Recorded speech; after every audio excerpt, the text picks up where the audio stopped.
Oh man, Fear Dragon, why were you making all those farty sounds on the mic during the intro? That was Oh my god. gross. No, you cannot pin that one on me, man. I don't know, dude. I'm just saying, like, every time I've cast Copa America, I've never heard that sound on the mic before. But you're here for the first night, and it smells like crap, quite frankly. I mean, I'm just a lot more gassy than Zombie Grub. I have to admit, I eat a lot more tacos. Yeah, all that meat you eat. All that meat I eat with my vegan diet. Alright guys, we're back in action. This is another group. It's not the winners, it's not the losers. It's another part of Group A here for Copa America. For those who don't know the format, there's two fresh best of threes leading into the winners match, a losers match, and of course the finals. So without further ado, in this fresh best of three, spotting the top right corner of the map, he is going to be the red Zerg player, Shakti. And his opponent spawning in the bottom left-hand corner of the map as the blue Protoss player representing Team Evil Geniuses. It is Huck. So while we wait for the opening here to see if Huck will... I mean, again guys, like I want to express this. I'm not saying this to put Huck down. But statistically speaking, you know, we saw him do things like, you know, Nexus proxies. That got brought up like 3 times through various highlight videos in Copa America Season 1. I mean, it really felt like he treated the players like they weren't a threat. And then come the group stages, he got knocked out by Fog. I think it was really unexpected. He didn't get to go to the quarterfinals at all, much less semis or the finals. And I think this season Copa America, when we saw him in the qualifiers, he played it a little bit more seriously. I don't imagine we're going to see a sort of haphazard all-in or a cannon rush. I mean, because we saw a lot of cannon rushes out of Huck last season. And with the gateway expand, I like the way that he's opening this game. It says to me, I'm actually looking to play. Yeah, and I think that's going to be a good way to actually go about this. Like, you're going up against a player that honestly is going to be the underdog against you, but why take a huge risk and go for some sort of all-in if your opponent is just prepared well enough where they just get a kind of good engagement angle, like you can end up throwing away the game. So play it out a little bit safer. It's not going to take up that much more of your time. So, while we wait for the game to actually get underway, you know, third hatchery, the Nexus come down for Huck, I've got a fun story for you guys. I was going to make the farting joke here, and for those who don't know, I made the joke about the meat because Fear Dragon is vegan. Would you guys like to know how I learned he's vegan? Oh, God. So, I met Fear Dragon for the first time at MLG Anaheim, and we're going to go get Korean barbecue, which, for those who don't know, is pretty much just a lot of meat you throw on a grill. As we finish the 20-minute ride over there and step out of the car, Fear Dragon looks at me and he goes, you know, man, I don't even know why I came to this. I don't even eat meat. I'm just like, oh, God. To be fair, we found some good food there, but actually, I really quickly just want to like say something that I've noticed about Shakti. I don't think that Shakti 8 p.m. spams, like, at all, because I've seen his 8 p.m. repeatedly just, like, do, like, it'll, like, spike up for, like, 4 seconds, and they'll just drop to, like, 10. Despite my pleaded efforts, we have to use an overlay that is very inferior for casting this, and you cannot see the APM unless you actually actively tab to it, so we'll keep an eye on that for a little bit and see just what Fear Dragon's talking about here, guys. Yeah, pretty interesting. I have been lobbying for Game Hearts so bad, man. It's frustrating me, but Huck is coming here with not a super all-in, but it is 4 gates off 2 bases, and the key thing here is Shakti has only seen 2 of the gateways. He actually didn't get in to scout anything with the Lings. The Overlord's not suiciding at the 6-minute mark. At most, he'll see the pylon, but right now, this just looks like harass. You know, the only thing missing is a mothership core. The biggest thing is there's only 1 gas geyser down for Huck. This is not like some sort of, oh, we'll put on a little bit of light pressure. No, he is putting on a massive amount of pressure because... Yeah, it's going to be a lot of zealots. You're not even getting a second gas geyser. Come on. Right, but okay, let's talk about the production behind this, right? Like, he's still pumping probes, he's not cutting probes for this. The problem is, this attack is meant to kill a third. Your opponent didn't go for a fast third, great, now you get to apply pressure to the natural. But it's what I had mentioned a little bit just a moment ago. There is no mothership core, guys. So if Shakti holds this off and beats Huck back, Huck doesn't have a photon overcharge, he doesn't have time warps, he doesn't have any defensive mechanics. That's going to be a lot harder to do, though, because there's not a lot here to defend. But this also means no recall for Huck, so... Not necessarily all in, but all in with the units that are here. Well, I mean, drones are being pulled right now, and a lot of them are starting to go down to these Zealots, but the Zealot count is starting to thin out. More Zergos are going to pop, and they're actually going to be able to get a full surround on those Zealots, and guess what? These Zergos have speed. They're going to be able to easily chase down a lot of these Stalkers and maybe pick some of them off. Don't have speed just yet. There we go, yeah. That creep bonus, though, it does kind of feel like it. Yeah, it felt like they had speed for a second. Yeah. So one of the big things here for Huck, like pointing out, guys, he doesn't really have a solid super defense at home. Like, he's got the force field, Blings will eventually beat down a wall if you don't defend it, but I don't know. We'll see how heavy Shakti devotes into this. I mean, he's really piling on the links. He's not taking that third. He's not replenishing the drones he lost. Okay, never mind. He is taking that third. I take that back. But that's a lot of links dumped into this, and sadly, that's a lot of, more so than minerals, larvae that could have otherwise been drones. As we see, they're just going to come up against a literal wall. Yeah, it's going to be a bit annoying. But I mean, at the same time, if you take a look at Huck's situation, he basically has foregone all of his tech. I mean, he's just now getting up his Forge. He's going to be now getting up his Twilight Council. He's going to, I assume, at some point try and get up a third expansion. But really, Huck is not in very much of a, like, he doesn't really have a good situation to try and put any pressure on. Like, Shakti can kind of just drone up, I feel. I agree. But with 41 Harvesters over what was 29 for a long time, I mean, his income is what's going to let him catch up with this. Chrono boosts up, you make up for time, he's getting that +1 weapons right now. I mean, he's in a position where he knows, because there was no roaches, because it was only just barely speedlings, he's not in any danger. So we're probably going to see, yep, Blink come out of him. This is kind of Huck's MO. You go for a lot of gateways with Blink. You go for those level 3 weapon upgrades as soon as humanly possible, and suddenly roaches and hydras don't even scare you anymore. People joke about top 3 control all the time, but Huck's control with his Blink Stalkers is actually a thing to be feared. Oh my god, it is scary. He beat so many really good players just with like Blink Stalker off of 3 bases. Yeah. I think one of the key things though is, like, and we mentioned on this a little bit before, you know, he did keep making probes behind this. He didn't super dedicate to an all-in, and a big part of that was, you know, he didn't need to. He saw there was no third base up, so, you know, you're not going to win the game with 4 gates, but you're going to definitely hurt your opponents. I think the drones he killed were not quite massive, as we see 8 died, but mostly, again, it's just all of these lings that have been roaming around the field. Absolutely worthless for the time being. Like, he'll find use for them later, maybe, but Shakti's probably going to be leaning less towards Ling Hydra and more towards roaches, I would guess, and hope, because lings aren't going to cut it for what Huck's doing. Yeah, definitely. And I mean, just the drones that also died earlier, everything has kind of just set Shakti back further than he would normally want to be at, like the 11-minute mark. He's barely on 53 drones for 3 bases.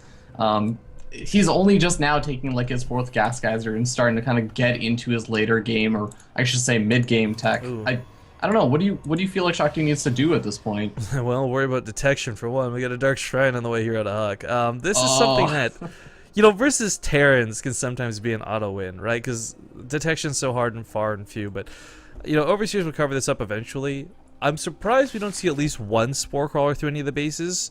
Most Zerg players will do this just out of habit, but Shakti's forgotten anything as far as detection goes. So Huck's going to pressure this third, but he's really got a plan B behind this, where he's going to sneak into the natural in the main with DTs at some point. And Shakti, if he's so busy worrying about the third, isn't even going to think about Overseers, isn't even going to think about detection. Well, Mothership Core is there, and he could throw down a nice Time Warp, but some Force Fields do end up going down. Protects actually all of his units for the most part. Pretty decent Force Fields, but I don't know. I feel like Shakti just has a lot of Zerglings. If you could maybe set up some sort of flanking position, waste a couple more Force Fields. Quality over quantity, right? Look at this perfect position. What good is the 100 Zerglings if they can't touch the army? This is actually this is actually a sickeningly good position, because now it's only 1 force field he needs on the left. That is kind of disgusting. Like, how do you engage that? You can't engage that with just Zerglings. You need to wait for the roaches now. Yeah, the Stalkers won't be caught off guard because, of course, they can just blink forward. Third base. Let's not forget, this is the key part of all of this. There's a Mothership Core with the army. He's just gonna get third base and recall. He doesn't even have to dedicate. That's what makes this so disgusting to look at. Because you know right now, like, this is one of those things where, like, a meteor's coming to Earth. There's literally nothing you can do to stop it. You're going to die tomorrow. Oh my god. And to make things worse, the DTs are now moving into the natural expansion. There's 2 of them traveling up, and it looks like they're actually both headed toward the main base. And oh my god, Rifkin, if they could snipe the lair tech, there's actually not going to be any detection. He recalls, man. This is so gross. Of course, there's going to be an Overseer starting here in a moment. Nope, never mind. GG. Okay, GG. Well, I mean, if you don't have any detection, you've lost your 3rd expansion, you've already lost, like, 7 or 8 drones. I mean, what are you really going to do from that point? I think what really GG'd that game was a lot less the DTs and more the entire army getting away from 2. I think it was, like, the final straw. It wasn't like that straw that, you know, broke the camel's back. Well, actually, no, it was the straw that broke the Well, yeah, camel's as you say, back. it literally was. It was like the small thing. You're just like, you know what? No, I've had enough. Let's go to game 2. Screw this. Yeah. People ask, where's Zombie Grub tonight? She's busy being passionless, so, you know, she's not here. But my name is Zombie Crow Brifkin. You know, she not doesn't proud of even it have a because I just- high-pitched voice, right? Like, you could probably She- just yeah. talk slightly more, actually, probably more baritone and sound like Zombie Grub. Okay, it was PVC. Alright, game 2 coming up with Catalina, guys. This is the nice thing about replays. Sometimes they're fast, sometimes they're slow. We seem to be in the fast lane for this series. Could you just type English ready in chat for me while I update the scoreboard here? Yeah, sure. So what's going to happen here, guys, as we get into this next one? I don't know if this will be a 2-0 or if it goes to game 3. Once again, we're being fed the replays. So we'll see you guys in a sec, and we'll see you in the game.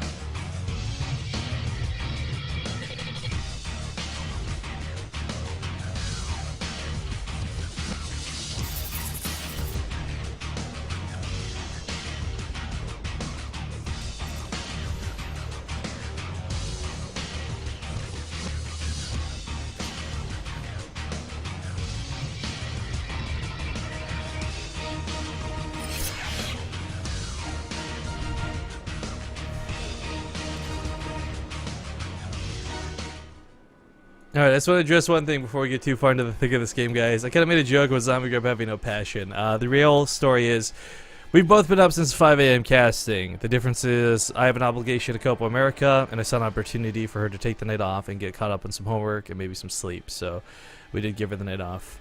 So, there you have it. It's not actually drama. Surprise! Surprise! Rifkin says a lot of things very sarcastically. Yeah.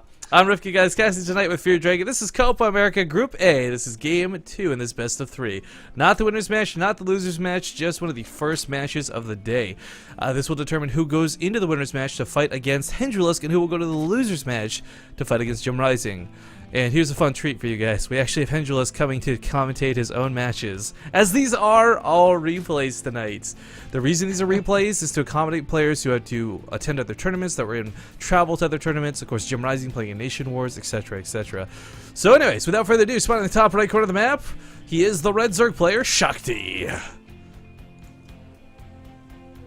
And his opponent, in the bottom right-hand corner of the map, representing Team Evil Geniuses, it is EG's Huck. Currently up 1-0. So did you know there's a Rifkin soundboard now, apparently? I do know about that. Pew pew pew pew pew pew pew pew. It's gotten me a little bit salty because at first I was like, ah ha ha, what a silly joke. Someone took like 3 clips of my name. And then I did check back for like a month, and now I looked at it earlier today, and there's so many things in it I wish there was. It shows up on Google now. Yeah, I learned that too. You can actually just Google Rifkin soundboard. Yeah, that Go was... enjoy that, chat. You too can have Rifkin as your best friend. Well, I bring this up because on the soundboard there's this one clip of me freaking out, and speaking of Zombie Grub a moment ago, turns out she made her donation notification sound the me freaking out sound, and I gotta tell you, Fear Dragon, it's kind of nice having a break from someone who makes you want to kill them every time you hang out together. So thanks for joining me on the cast tonight. A pleasure to be with you, Rifkin. But let's talk a little bit about this game. We actually had Huck opening up with a Forge First expansion, and kind of interesting, like normally when you go for the Forge First expansion, you want to put on a little bit of pressure, but Shakti actually went for the spawning pool first. It makes it really, really hard to do a lot of cannon shenanigans on your opponent. I think it's a little bit different on this map, though. You don't typically see a lot of... I really don't predict we'll see a lot of cannons on this map. Obviously, there's some players like, say, Stardust who will do it insistently, but one of the big reasons for this, guys, and this is me just pointing out for the casual crowd, There's a lot of dead space. You don't get that sick wall off. There's no, like, there's always going to be a surround on your cannons unless you want to invest in, like, 9 pylons. And if you've done that, the cannon rush isn't really worth it in the first place. So, you know, on other maps, it's a little bit tighter back here behind the mineral lines. You can get the cannons in. You can wall off on one side, protect the other, yada, yada, yada. And the one thing I do find interesting, though, speaking of terrain, before we get too far into it, is Shakti's choice to take this base. I mean, it's hard to choose to expand towards your opponent, but the third being taken over here, I feel it's too exposed. Huck is someone who very favors blink. Can you imagine this cliff? Run to the mineral lines, blink up to the high ground? Ugh. Well, I mean, consider the other third expansion, and imagine Huck walking up and force fielding the ramp and preventing any units from even going over there, and then he just recalls out kind of a Noni style. Yeah, it like could that be. is. I don't think you can win with your third expansion on this map, like with how this works out. Is this a Stargate? It is a Stargate. Okay, I was like, this pilot is so misplaced. I don't think he's hiding tech. And what's kind of disgusting when you consider it is look at the distance from this Stargate to where it's rallied. It's basically next door. Wow. That is actually really, really annoying. I actually looked at that pylon, and I like when pro players will put pylons on the high ground that just kind of lead to the low ground. Well, that way, there's a lot of units you can just warp on the low ground. But oh my god, that's usually something. Okay, so like there's, we're gonna talk pylon theory here, guys, because it's weird and dumb, and there's nothing else going on right now. If you put a pylon like here in the middle part, it's so you have vision of the dead space. If you're doing what Fear Dragon says, that usually comes later in the game once you've got warp ins and stuff available to you. So, I mean, if you're a player, you're new to StarCraft 2, you scout something like this, immediately think something's fishy, because this is far from standard. This Oracle is being chronoed out. It's going to get out here so quickly. He sees this base as well. He's actually going to get an Overlord kill. Oh my god, that's not supposed to happen! No, it's not. It does supply block Shakti here, too. He's got 2 more Overlords on the way, but this is extra Queens coming out. This is more Lings, whatever. I mean, he doesn't know what's coming, but we know because, well, we're awesome. Actually, 3 gates are revealed underneath this, but I feel like these 4 gates are almost like a fake out. Because now he's going to be investing in Roaches and Lings instead of Spore Crawlers. And this Oracle, this Oracle's going to go ham, Fear Dragon. We're just going to follow it. Hands off the keyboard. I'm just going to follow this Oracle.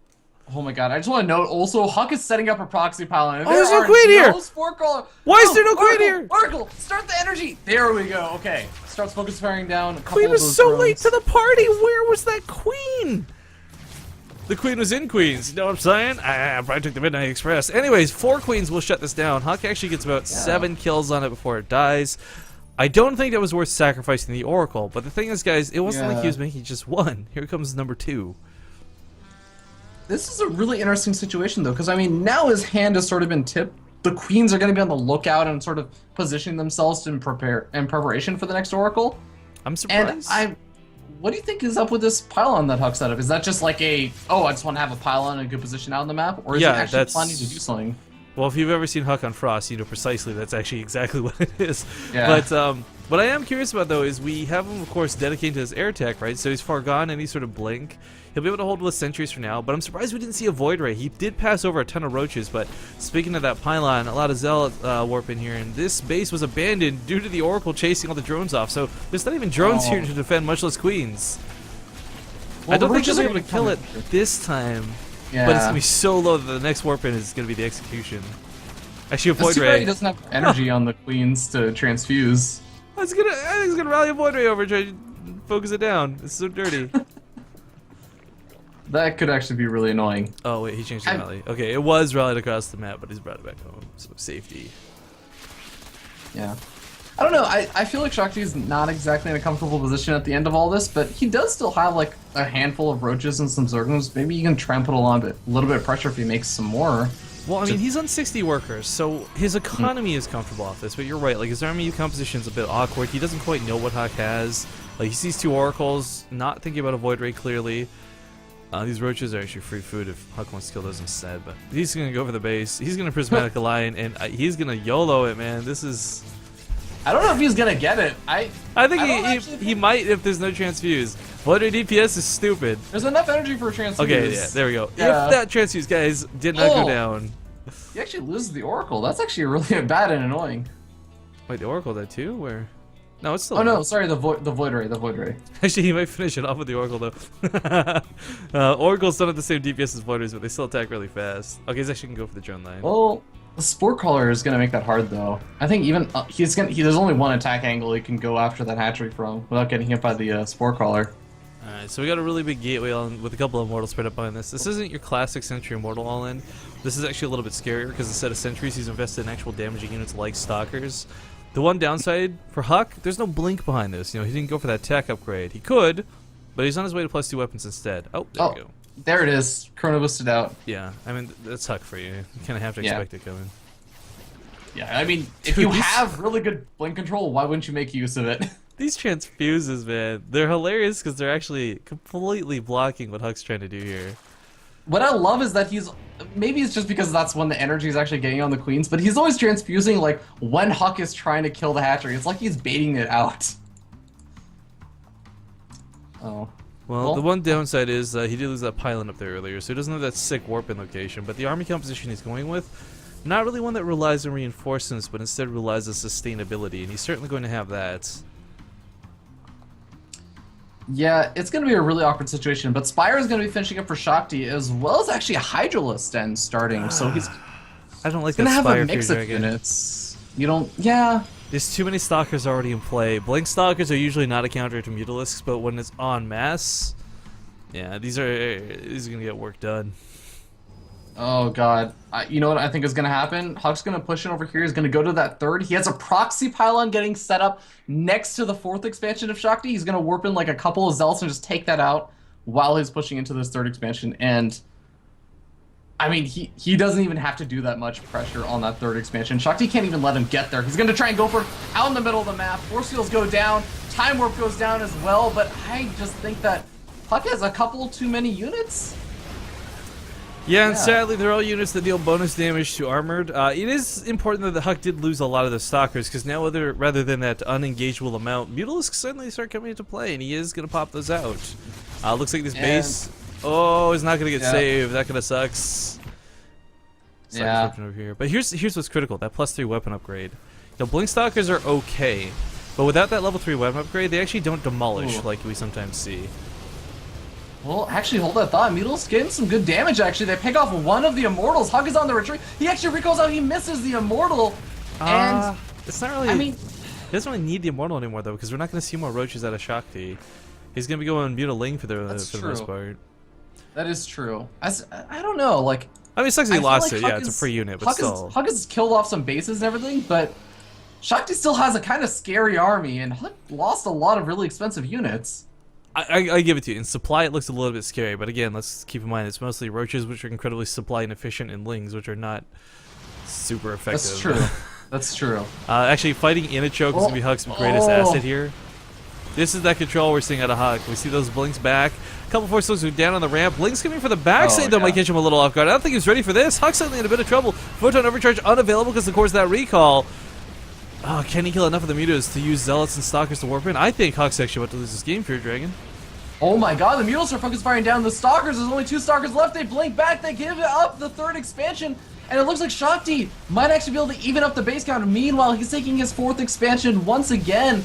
And does Shakti continue to pressure? I don't think he should. I think he should take out this 3rd expansion and cut his losses.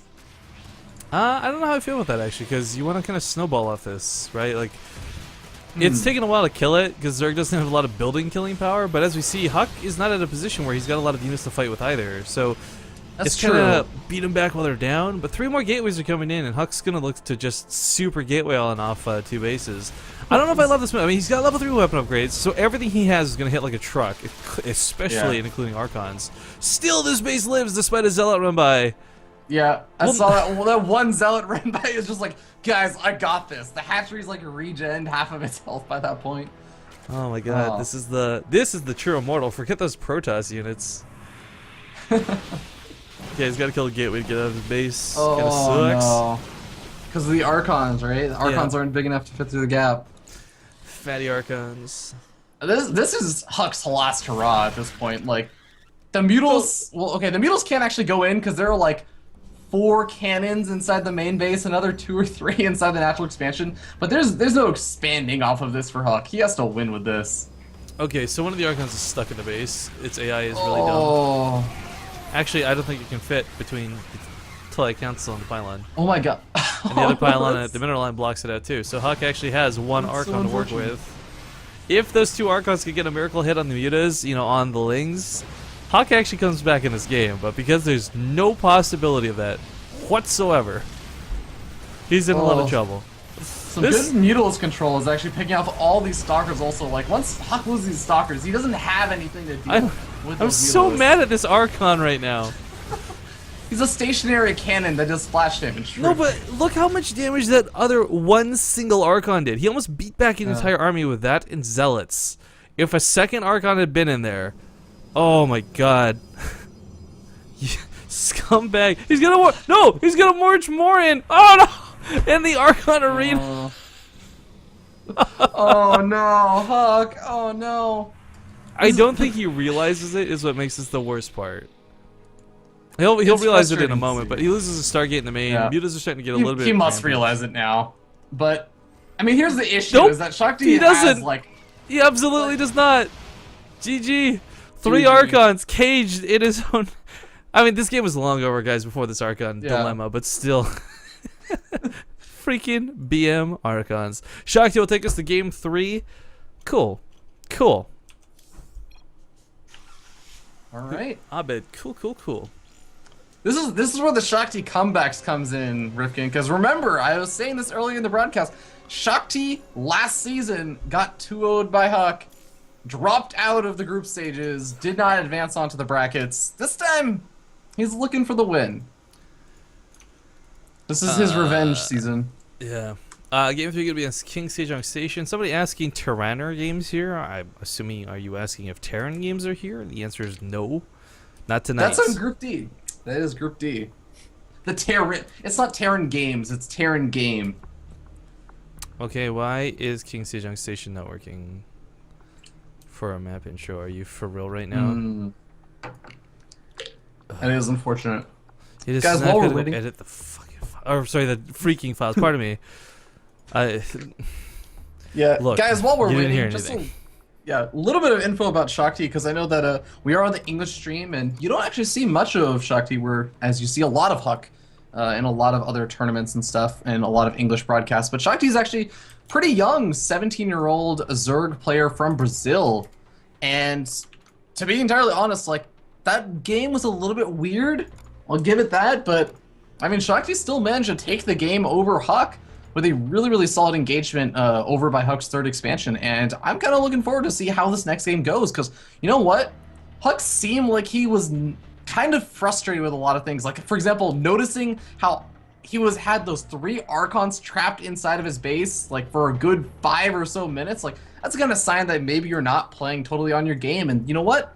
That might just be the exact edge that Shakti needs to try and overtake Huck in his first series of the day. Alright, map intros, guys. See you in a sec for King Sejong Station.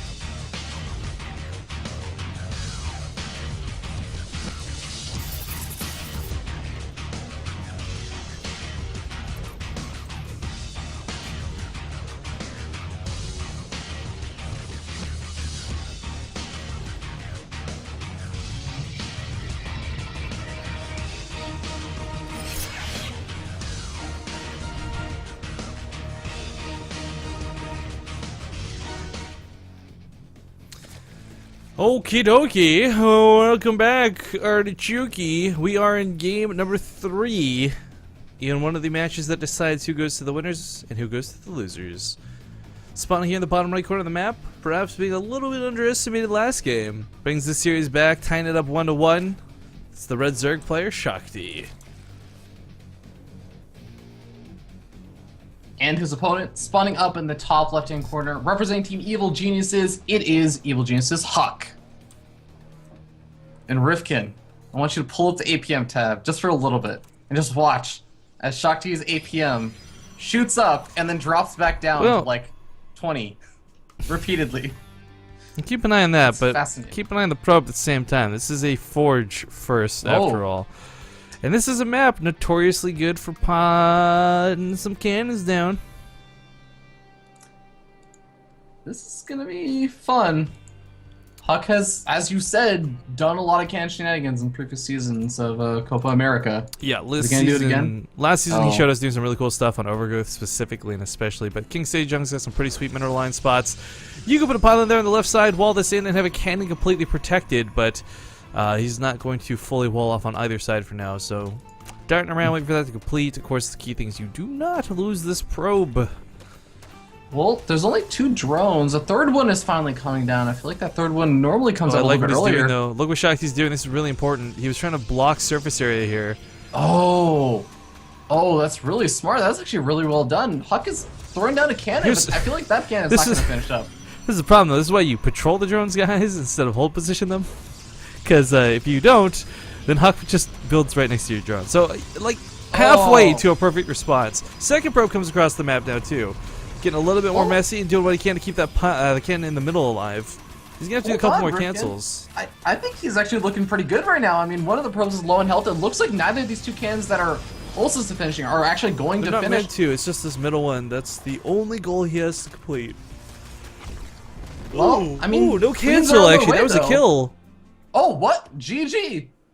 Yeah, I- middle cannon was getting up. He pulled too many drones. He was here too long. I don't think he needed to GG, but this was already him being so massively far Shakti behind. GG. Yeah, this was him being so massively far behind against a player like Huck. You don't want to go into Yeah, I guess another so. series like this. So this will Oh, now yeah, send that's Shakti into the losers match. He'll play a best of 3 versus Jim Rising.